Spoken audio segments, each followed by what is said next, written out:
நான் வந்து 2 நேந்திரம் பழம் எடுத்திருக்கேன். நீங்கள் வந்து உங்களுக்கு என்ன வாழைப்பழம் இருக்கோ அதையே நீங்கள் யூஸ் பண்ணிக்கோங்க. இதையே மிக்சியில் போட்டு அரைச்சிக்கலாம். பார்த்திங்கன்னா இந்த மாதிரி பேஸ்ட்டு போல் அரைச்சி எடுத்தாச்சு. இதை ஒரு பவுலுக்கு மாற்றிடலாம். அடுத்து 1/2 கப் அளவுக்கு சர்க்கரையை பவுடர் பண்ணி வச்சுருக்கேன், அதை சேர்த்துடலாம். 3 ஏலக்காயை தூள் பண்ணியிருக்கேன், அதையும் சேர்த்துடலாம். கொஞ்சமாக சோடா உப்பு.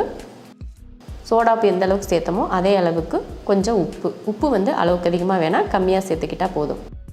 அடுத்து 1/4 கப் வெள்ளை ரவை. இப்போ இதை கலந்துருவோம். கலந்ததுக்கப்புறமா 1 கப் கோதுமை மாவு இதில் சேர்த்துடலாம்.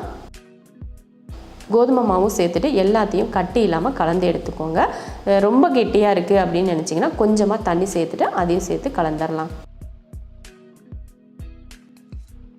இந்த மாதிரி ஒரு பக்குவத்தில் நம்ம வந்து கலந்து எடுத்துக்கணும். ரொம்ப கெட்டியாகவும் இருக்கக்கூடாது, இல்லை ரொம்ப லூஸாகவும் இருக்கக்கூடாது. இந்த பக்குவத்தில் இருந்தால் தான் நம்ம போண்டா போட்டு எடுக்கிறதுக்கு கரெக்டாக இருக்கும்.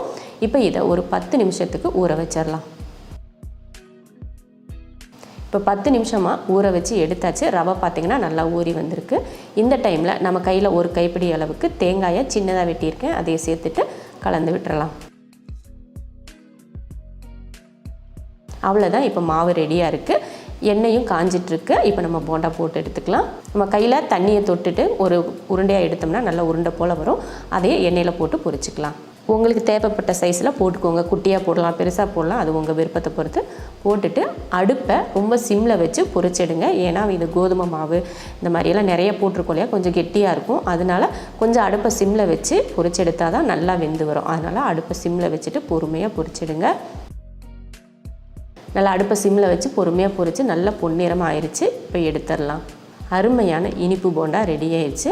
நம்ம பசங்க ஸ்கூலுக்கெல்லாம் போயிட்டு வர நேரத்தில் ஏதாவது ஒரு ஸ்நாக் நம்ம செஞ்சு கொடுப்போம்.